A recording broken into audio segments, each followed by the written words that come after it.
jusqu'au 21. Et voici quelqu'un s'approchant, lui dit, bon docteur, que dois-je faire de bon pour avoir la vie éternelle?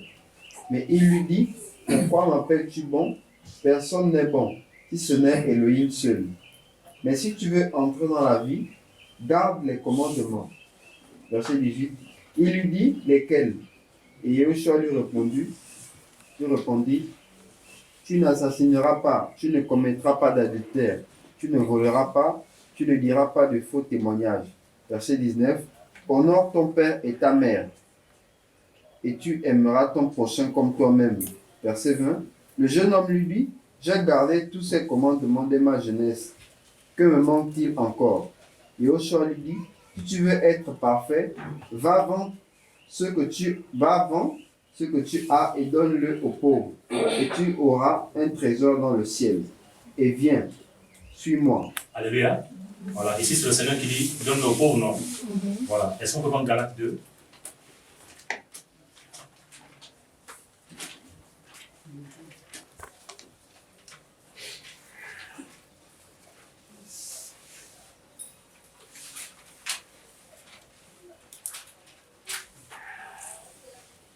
Galates 2, verset 9 à 10. Galates chapitre 2, partie verset 9. Jacob, Képhas et Yohanan, qui paraissaient être des colonnes, ayant reconnu la grâce que j'avais reçue, me donnèrent à moi et à Barnabas la main d'association, afin que nous allions nous vers les nations et eux vers la circoncision.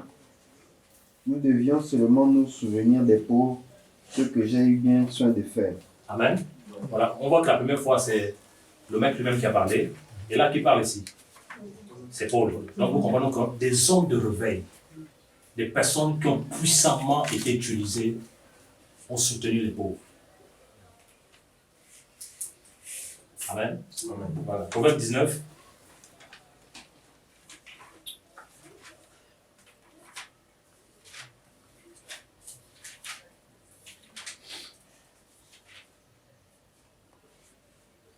Verset 17.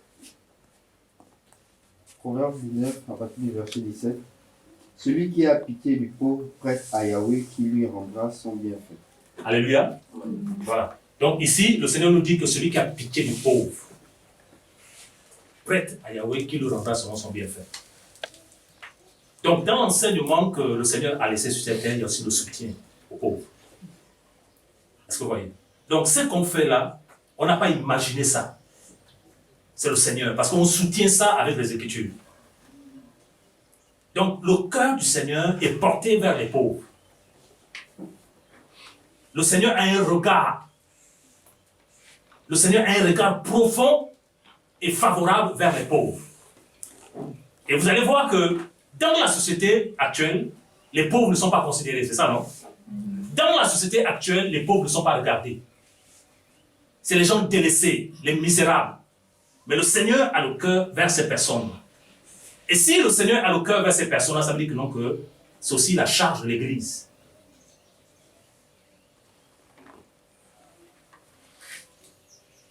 Alléluia.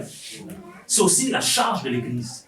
Donc, en d'autres termes, le Mashiach parle des pauvres. Paul, apôtre, il parle aussi des pauvres. Donc, Paul, que ce soit le Seigneur, que ce soit Paul, ils ont le même esprit. Hein? Ils ont enseigné sur la libéralité et le donner.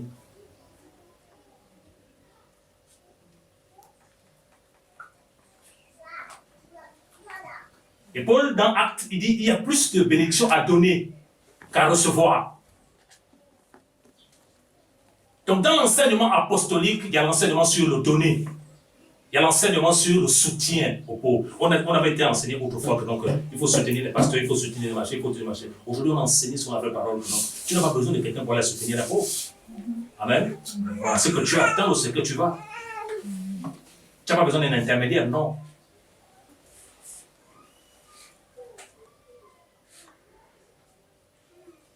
Tu n'as pas besoin d'un intermédiaire.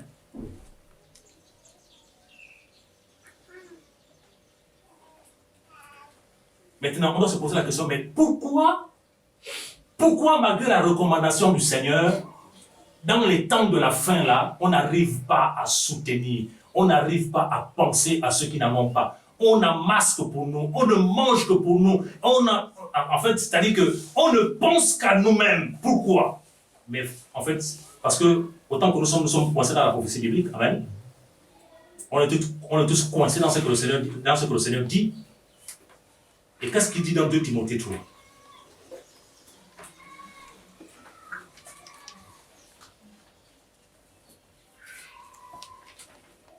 Versets 1 à 2.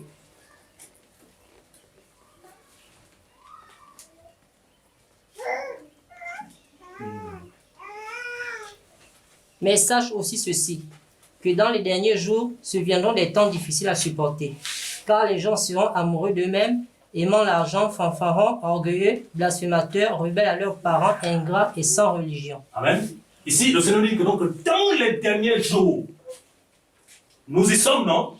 Les derniers jours. Il dit, les gens seront amis de l'argent. Dis-moi, tu peux partager ton ami. Quelque chose que tu as trop de l'affection. Tu peux partager ça facilement. Amis de l'argent. C'est-à-dire que amis de la voiture. Amis, c'est-à-dire idolâtre de sa maison. Idolâtre de son compte à banque. Parce que le Seigneur l'a dit aux riches insensés que cette nuit même, si ton âme te sera demandée, ce que tu as préservé, c'est pour qui? Parce qu'on se dit que non, que ce qui est en banque là, ça nous donne la faute. Non, c'est le Seigneur qui a notre souffle de vie.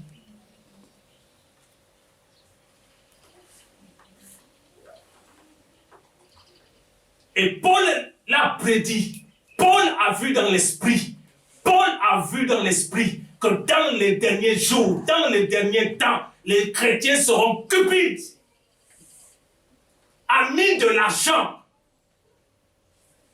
Et c'est ce qui fait en sorte que beaucoup d'enfants du Seigneur ne répondent plus à l'appel. Beaucoup d'enfants du Seigneur ne se veulent plus du Seigneur à cause de l'argent. Et pourtant, ce n'est pas mauvais de travailler. La Bible déclare que ceux qui ne travaillent pas ne mangent pas, non? Voilà, mais le problème, c'est que, non, que les gens sont devenus idolâtres. Et comment on reconnaît un idolâtre? Un idolâtre ne soutient jamais l'œuvre de son papa. Alléluia. Il faut que je parle ce matin, peut-être on ne se reverra plus.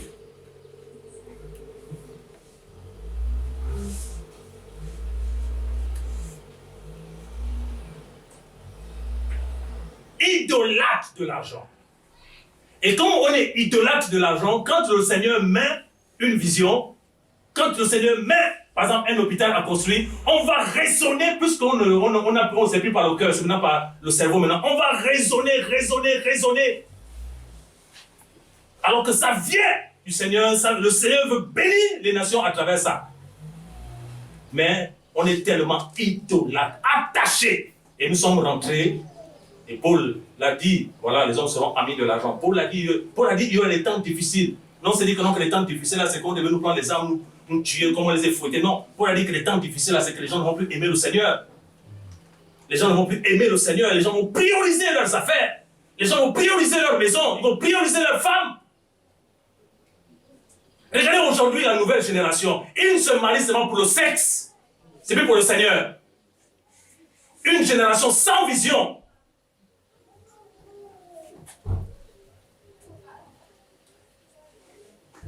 Et c'est grave.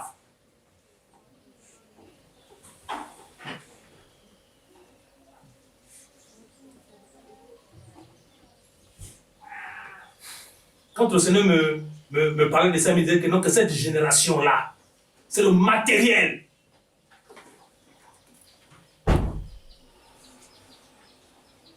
Et les gens sont en train de mourir à cause du matériel. C'est pas mauvais le matériel. C'est pas mauvais de construire une maison. Le Seigneur n'a jamais dit que non, que construire une maison c'est un péché. C'est faux, amen. Voilà, on a vu dans la Bible déclare que non, que Pierre, Pétros, l'apôtre, il a amené le Seigneur chez lui. Ça veut dire que le Seigneur avait chez lui, non? Voilà. Mais le problème, c'est, au lieu de prioriser le royaume, on a priorisé nos affaires.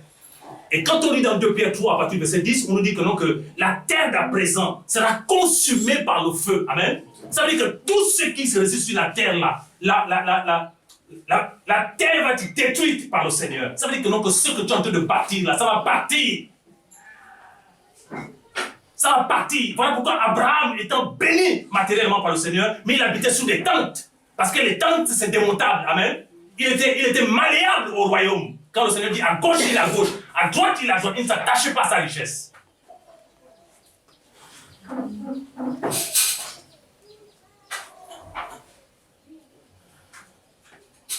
C'est ça le problème de l'église de maintenant. C'est l'argent. C'est plus le Seigneur. Et nous allons comprendre pourquoi. Parce que la Bible enseigne tout. Hein. Le Seigneur enseigne tout. Les gens seront amis de l'argent. Ingrats.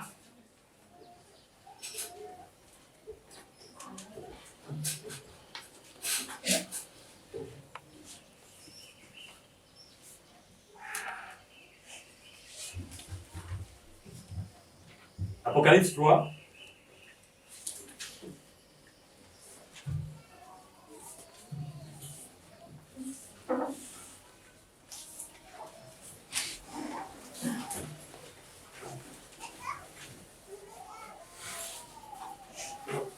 Apocalypse 3 à partir du verset 14, quelqu'un peut faire la lecture. Écrit aussi à l'ange de l'assemblée de Laodicée.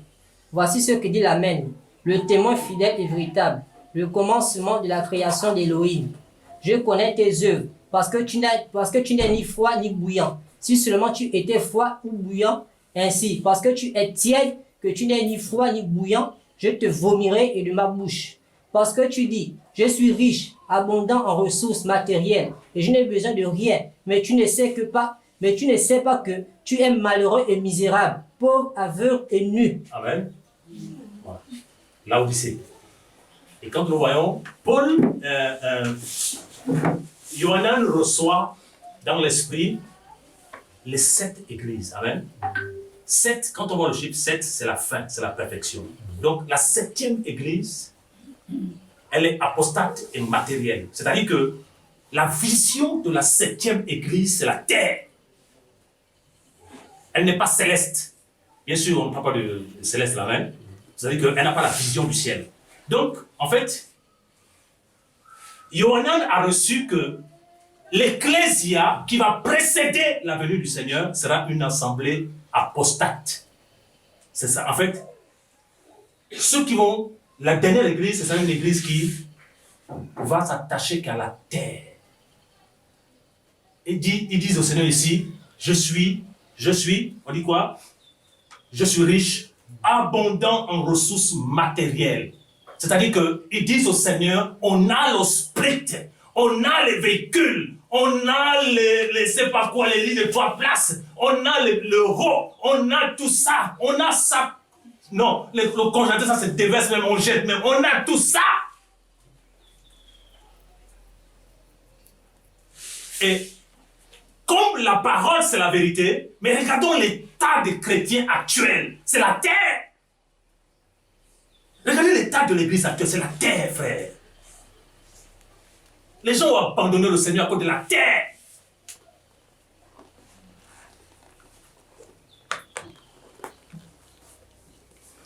Il dit, je suis riche, abondant en ressources matérielles.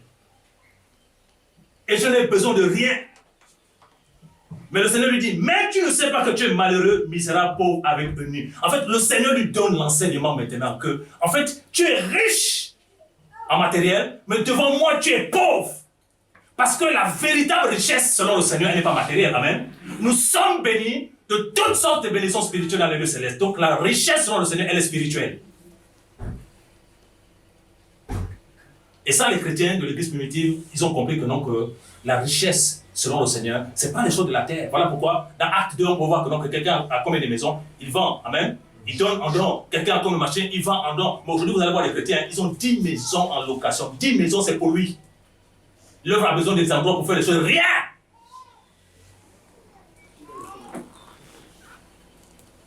Tellement idolâtre de l'argent. Même si tu ne veux plus me voir un jour, il n'y a pas de problème.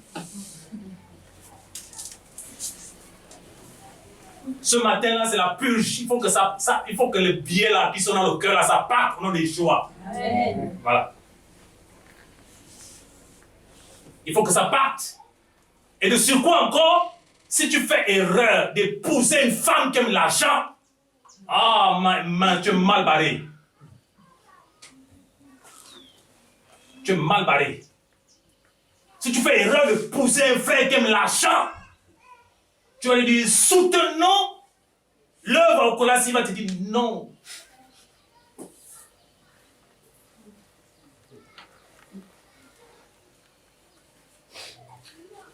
Frère, ne rions pas, c'est grave. C'est grave. Et beaucoup sont morts à cause de l'attachement du matériel. Beaucoup sont prêts à laisser le Seigneur à cause du billet de banque. Laisser le Seigneur à cause de la maison. Tu partiras, tu n'emporteras rien. Rien. On va partir, on ne va rien emporter. C'est vrai que comme Abraham, quand on a une famille, on a des enfants, il faut préparer l'avenir. Oui, c'est la sagesse. Oui, mais tu dois comprendre que, non, que ma vision c'est le ciel. Amen. Ma vision c'est le ciel. Et il dit ici, le Seigneur a dit aux riches insensés que celui qui donne aux pauvres un trésor dans le ciel. C'est écrit, non? Voilà, toi tu as quoi au ciel? Depuis des années, tu as quoi au ciel?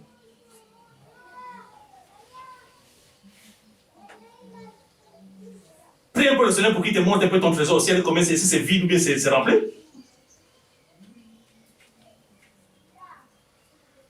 Il dit celui qui donne aux pauvres un trésor dans le ciel. Et donc, quand Paul reçoit la révélation qu'il y a plus de bénédictions à donner qu'à recevoir, donc Paul reçoit que non, en fait, il poursuit le ciel parce qu'au ciel, il y aura quelque chose. Mais nous, on a abandonné la vision du ciel. C'est la terre maintenant.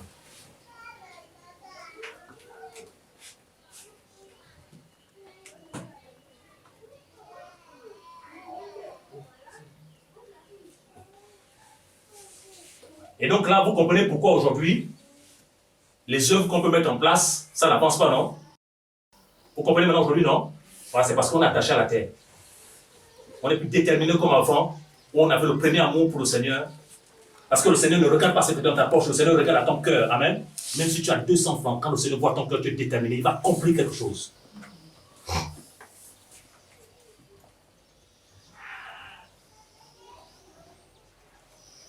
La terre, l'église, les temps de la fin, l'attachement à la terre, la cupidité. Matin, midi et soir, on ne pense que l'argent.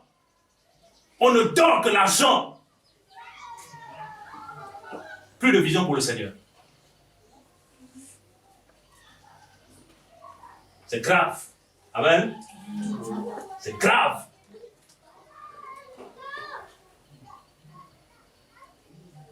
C'est une grâce de travailler, c'est une grâce d'avoir un salaire. Mais comprends que non, que si tu as le salaire, si tu as la grâce, ça compte du Seigneur. Amen. Voilà, tu peux te lever le matin comme ça, tu ne te réveilles plus. Ça, c'est pour le Seigneur. Alors, va et soutiens l'œuvre du Seigneur. Soutenir l'œuvre du Seigneur, ce n'est pas venir dire que non, il y a autour de toi, le Seigneur, même dans ton quartier, le Seigneur t'a montré des personnes qui sont dans le besoin. Même dans ton quartier. Et ne cherche pas à avoir grand-chose. Amen. C'est parce que si nous on est délivrés là, les générations futures, là, on va leur communiquer la culture du donner. Regardez, la Bible déclare que celui qui a pitié du pauvre prête à Yahweh. Quand tu prêtes à quelqu'un, c'est pour qu'il te fasse quoi? C'est pour qu'il te fasse quoi? Il va te rendre, non? Ah. Et si le Seigneur dit qu'il te rend, il va te rendre combien? Il y a des clés qu'on n'a pas, voilà pourquoi on n'avance pas. On est trop bavard, trop bavard. Ah non, l'Africain, non. C'est compliqué, hein? La culture de l'amour de l'argent.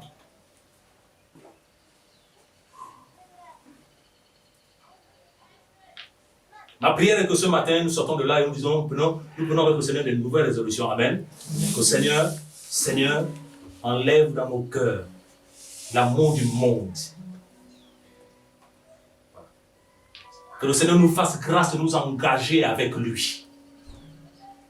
Que le royaume avance. Amen. Partout.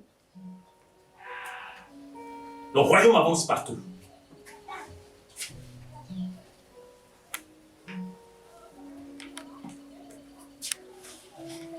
Que Que le Seigneur lui-même, on n'a pas besoin d'appeler les gens ici, que le Seigneur lui-même, si toi-même tu sais que dans ton cœur maintenant, l'argent a pris la place, toi-même, là où tu es, commence à te repentir avec le Seigneur. Toi-même, tu sais que la terre a pris la place, commence à demander pardon au Seigneur et remets les priorités au centre. Remets le Seigneur au centre. C'est le Seigneur, tout ce que tu as là, c'est le Seigneur qui te donne. Ce n'est pas tes forces, ce n'est pas ton intelligence. Ce n'est pas que tu es... Non, c'est le Seigneur. Donc remets le Seigneur au centre. Remets le Seigneur au centre. Et si tu remets le Seigneur au centre, tu vas commencer à t'engager dans les œuvres que le Seigneur te les fait par-ci par-là. Tu vas commencer à ne plus dire que c'est pour les autres. Tu vas être engagé, corps, âme, esprit. Parce que ça vient du Seigneur. Ça vient du Seigneur. Merci Seigneur. Vous savez, il y a des couples même qui ont du mal à prendre leurs enfants, à aller visiter les orphelinats ensemble, pour apprendre aux enfants. Voilà, il faut donner. Parce que ce qu'on montre à un enfant quand il est encore bébé comme ça, il va prendre ça comme héritage. C'est grave, frère. C'est grave.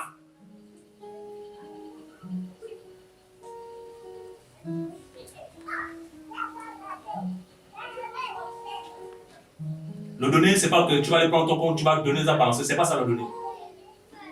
Il faut avoir un cœur disposé. Amen. Comme dans Exode 25, lorsqu'il fallait faire les offrandes pour le tabernacle, il a dit il faut voir ceux qui ont des cœurs disposés. Il faut demander au Seigneur un cœur disposé. Un cœur disposé. Les veuves sont abandonnées. Nos congélateurs sont pleins. Les orphelins, partout dans la nation, tout. Le Seigneur voit l'église. Mais l'église est quoi? L'église attachée à la terre. L'église a la vision de la terre.